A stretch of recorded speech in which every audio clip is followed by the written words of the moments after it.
Saudara-saudari yang terkasih, setelah Hari Raya Pentakosta seminggu kita merayakan Hari Raya Tritunggal Maha Kudus.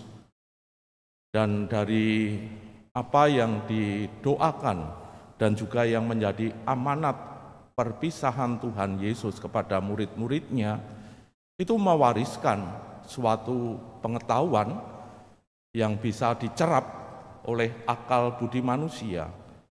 Bagaimana Yesus yang kita dengarkan pagi ini menyampaikan tentang roh kebenaran, roh kudus yang akan menyertai kita sampai akhir zaman, yang akan membimbing kita untuk menuju kepada kebenaran yang seutuhnya. Saudara-saudari yang terkasih, Hari Raya Tritunggal Maha Kudus itu sungguh menjadi suatu refleksi permenungan iman kita. Karena Tritunggal Maha Kudus ini juga menjadi suatu sandungan, bisa menjadi sesuatu yang hanya inginnya dicerap oleh akal manusia saja. Sehingga kita kemudian sebenarnya menolak keterbatasan kita sebagai manusia. Maka baiklah, saya mengingat kembali suatu analogi yang sering disampaikan oleh guru agama, oleh guru-guru sekolah minggu waktu anak-anak untuk berusaha menjelaskan, memahami Tritunggal ini dengan analogi, atau boleh dikatakan suatu persamaan, persesuaian antara dua benda atau hal yang sebenarnya berbeda. Atau sinonimnya itu kiasan atau gambaran. Saya masih mengingat ketika sekolah minggu dan juga ketika di sekolah formal. Guru-guru berusaha, dan itu memang tidak salah dengan yang namanya pengetahuan yang mulai bertumbuh. Menganalogikan dengan matahari katanya. Matahari itu satu, tapi ada panasnya, ada sinarnya yang bisa kita cerap, kita terima. Oke lah, tapi siapa yang pernah ke matahari tahu yang sebenarnya itu. Ataupun juga dengan suatu analogi lilin, itu Tritunggal. Ada bentuknya, ada panasnya, ada cahayanya. Ada juga yang kemudian menganalogikan dengan segitiga. Ya kalau tidak bersentuhan, tidak ujung-ujungnya tidak menjadi satu, ya tidak bisa disebut segitiga. Itu hanya garis, 3 garis saja. Atau juga ada yang mungkin karena pandemi banyak yang senang ngopi, nongkrong-nongkrong. Oh itu seperti kopi susu gula. Waduh ini apalagi ini analogi. Dicampur jadi satu menjadi kopi susu kental manis. Waduh. Ini menggunakan analogi memang membantu, namun tidak cukup, dan pasti juga akan sangat sulit diterima oleh orang-orang yang tidak mempunyai pengetahuan yang mendasar. Apalagi kalau dikatakan pokoknya percaya saja, ini juga tidak akan memuaskan kepada orang yang bertanya. Jadi jika ada orang yang bertanya,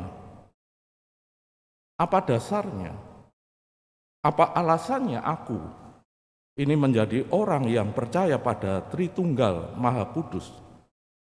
Apa yang harus aku jawab? Apa yang menjadi suatu pertanggungjawaban imanku? Dan inilah kemudian menjadi suatu refleksi bagi kita.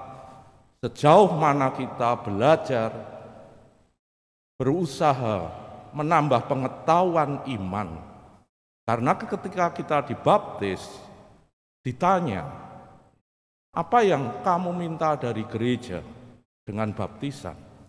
Kepada orang tua atau wali, baptis anak-anak, ditanya, apa yang kamu minta dari gereja? Kepada yang dewasa pun juga ditanya, apa yang kamu minta dari gereja? Jawabnya adalah kami minta iman. Dan iman itu salah satunya mendasar iman tentang Tritunggal Maha Kudus. Dari mana? Tentu saja, kalau orang bertanya kita menjawab, ya karena di dalam kitab suci kami, Tuhan Yesus mewahyukan Allah sebagai satu Tuhan, satu Allah dengan 3 pribadi. Kalau Tuhan Yesus di dalam kitab suci menyampaikan ada panca, ya kita mengatakan panca tunggal mungkin. Ya terserah-serah Tuhan Allah. Karena yang diwahyukan itu memang tentang Tritunggal Maha Kudus. Allah kita itu Esa, satu dan sejak lama. Dan tadi juga di dalam bacaan pertama dari kitab Amsal, juga dianalogikan dengan personifikasi bagaimana Allah itu menciptakan, bagaimana Allah itu juga bekerja sama di dalam penciptaan itu. Maka di balik semua kesulitan itu sangat bijaksana kalau kita merenungkan untuk diri kita sendiri, bagaimana kita menimba dari sumber-sumber iman kita, kitab suci, tradisi suci, ajaran-ajaran Bapa Gereja dan magisterium gereja. Bagaimana kita memerlukan juga beriman itu fides quaerens intellectum. Artinya beriman juga membutuhkan akal untuk bisa mencerap, memahami, meskipun tidak sempurna seperti yang dikatakan Tuhan Yesus. Kita yang nantinya akan dibawa kepada kebenaran yang sempurna seutuhnya.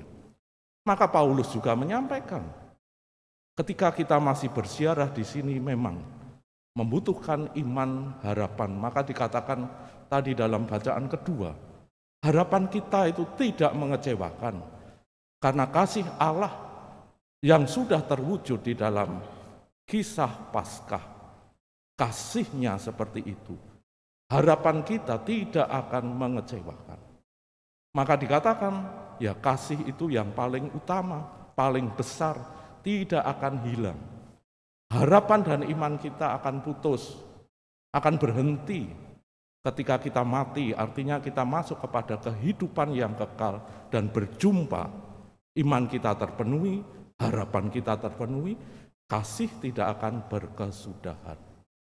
Maka saudara-saudari yang terkasih, dogma Tritunggal Maha Kudus menurut katekismus atau pengajaran Gereja Katolik, ya, Anda bisa membaca buku katekismus Gereja Katolik, berakar dari jemaat awali yang kemudian dilanjutkan dengan ajaran para rasul. Maka ketika kita mengulangi syahadat iman, itu kita mengulangi iman para rasul yang diwariskan, yang kita warisi, dan akan terus-menerus kita mewariskan iman tersebut.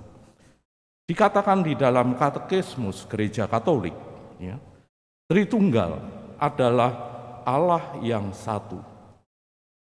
Pribadi ini tidak membagi-bagi kealahan, seolah-olah masing-masing menjadi sepertiga. Namun mereka adalah sepenuhnya dan seluruhnya. Bapa adalah yang sama seperti Putra, Putra yang sama seperti Bapa, dan Bapa dan Putra adalah yang sama seperti Roh Kudus, yaitu satu Allah dengan kodrat ilahi yang sama.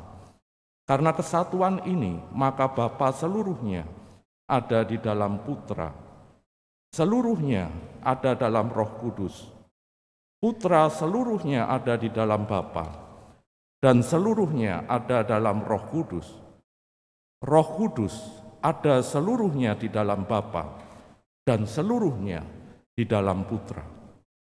Walaupun sama dalam kodrat ilahinya, namun ketiga pribadi ini berbeda secara nyata satu sama lain. yaitu berbeda di dalam hal hubungan asalnya, yaitu Allah Bapa yang melahirkan, Allah Putra yang dilahirkan, Roh Kudus yang dihembuskan, berasal dari Bapa melalui Putra dan di dalam Roh Kudus. Ketiga pribadi ini berhubungan satu dengan yang lainnya. Perbedaan dalam hal asal tersebut tidak membagi kesatuan ilahi, namun malah menunjukkan hubungan timbal balik antar pribadi Allah tersebut. Bapa dihubungkan dengan Putra, Putra dengan Bapa, dan Roh Kudus dihubungkan dengan keduanya. Hakikat mereka adalah satu, yaitu Allah. Dari berbagai macam penjelasan magisterium gereja tentang konsep Tritunggal, konsep Trinitaris, salah satu yang penting kita renungkan, kita refleksikan, apa yang menjadi harapan dari Tuhan Yesus di dalam doanya kepada Bapa. Ut omnes unum sin, agar semua menjadi satu. Argumen definisi kasih Tritunggal Maha Kudus ini hendaknya menjadi suatu teladan, sesuatu yang kita amini dan kita usahakan, kita kerjakan, sehingga hidup kekristenan, hidup kita mempunyai suatu kepribadian seperti pribadi-pribadi Allah Tritunggal. Kita dipersatukan di dalam satu iman. Kita dipersatukan oleh karena keluarga. Kita dipersatukan oleh banyak hal. Mari kita membalas kasih Tritunggal yang Maha Kudus dengan derajat yang sama. Mari kita mewujudkan harapan itu yang tidak akan menimbulkan kekecewaan karena kasih Allah Tritunggal Maha Kudus. Mari kita dari diri kita sendiri, dari orang-orang atau keluarga terdekat kita, di dalam komunitas-komunitas kecil kita, di lingkungan wilayah paroki, mewujudkan kesatuan kasih yang bisa dilihat, bisa dirasakan, dialami oleh mereka yang melihat kesatuan ini. Kita tentu tidak akan berharap sesuatu perpecahan, karena perpecahan itu sangatlah disukai oleh yang jahat, disukai oleh setan, menimbulkan penderitaan. Mari kita mewujudkan di Hari Raya Tritunggal Maha Kudus, merenungkan diri kita sendiri. Sejauh mana aku juga mendalami sehingga lebih meyakini dan melakukan iman yang telah aku terima ini, dilakukan dan juga diteruskan, diwariskan. Amin.